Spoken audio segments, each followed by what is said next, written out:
Alrighty, I'm back, trying to stay consistent with making videos and painting.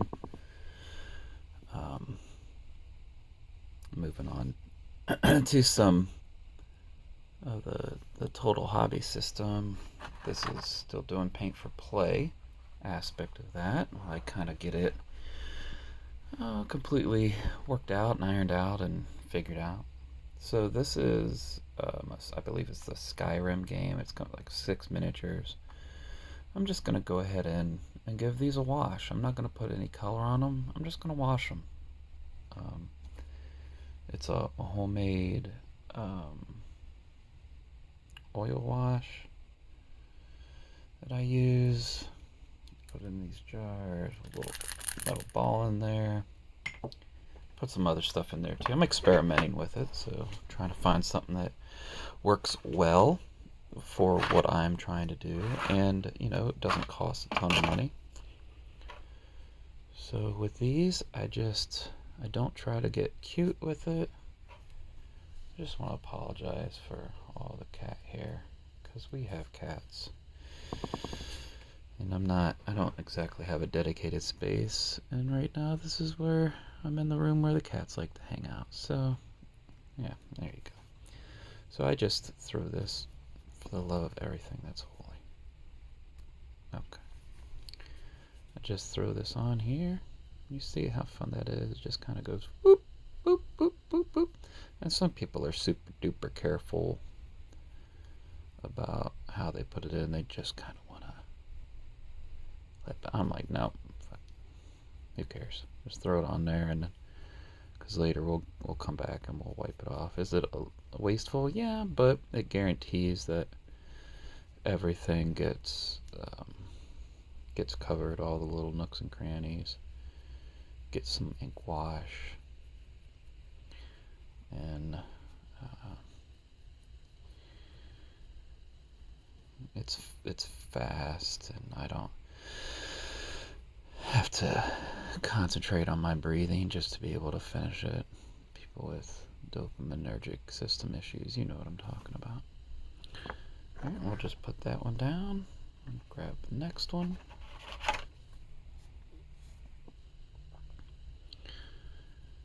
And for those who don't know, I run a gaming group here in my community, just outside of Columbus. We're really close to the Columbus Convention Center, where Origins is held every year. It's a fantastic con that I don't think gets enough love. I think it gets overshadowed a lot by Gen Con, obviously, which is the granddaddy. But also PAX Unplugged is getting a ton. And I mean, that's not... If you've never been to Origins and you like to play games, it's that kind of con. You come and you learn how to play some of the games that you've really, really, really, really been putting off learning because, you just didn't want to learn the rules. We all know how that is. That's one of the barriers to entry in this hobby, is all the various and disparate rule sets, and that's one of the things that we try to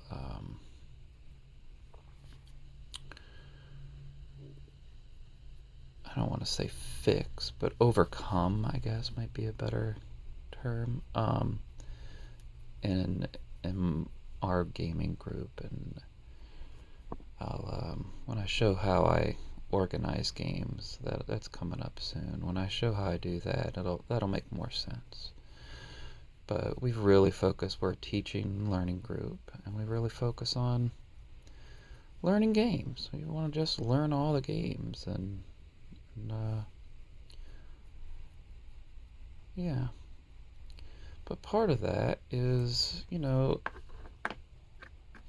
I like to deluxify games. A part of it is learning how to deluxify your games and how to make it nice and easy and a more immersive experience when we're playing games. It's always nice to have some kind of immersive experience. And even people who tell me, oh, chess isn't immersive. Well, it's not, no, but it is thematic.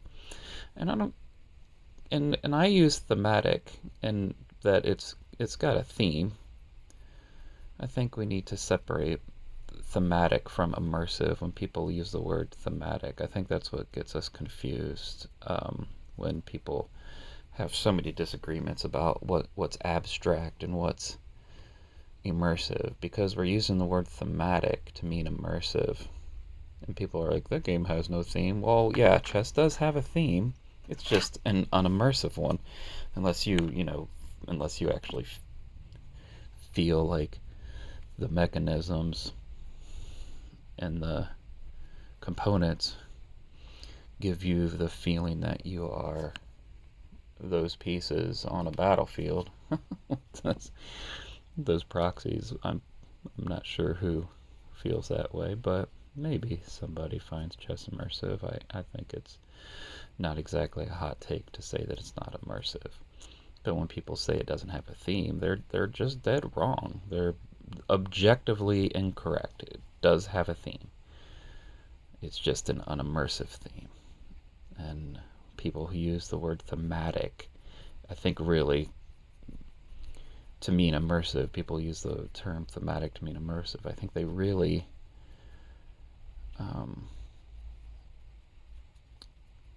make it difficult. I think it starts conflating theme and immersion. And I'm a big word guy. I'm a big communication guy, and I like my words to mean what they sound like they mean. And I think thematic as immersive is the wrong approach in this hobby. And I think we should say immersive when we mean immersive, and I think we should say thematic when we mean theme. And nary the two shall meet. But I digress. An understanding terminology for the board game for this hobby is also part of the total hobby system. It just makes it the more words you have, and the easier it is to describe, and the easier it is to realize and understand what kind of games you like. Because in this hobby, there's just all kinds of good games that come out every single year now, and it wasn't always like that. You could kind of just, if you wanted to see if you liked a game, you tried it. But now you can't try every single game, that good game that someone comes out that says, oh, this is a good game. You can't try every single one of those. You just can't. Money, time, energy, something's going to keep you from doing that. I think understanding terminology and having a solid terminology, and that's what they look like, well, goes a long way to helping you. And then I will come back later and wipe these off. I'll show how I do that. Sometimes I use a food polish, and I know that sounds weird, but that's what I do. Okay. All right. Peace. That's it for today.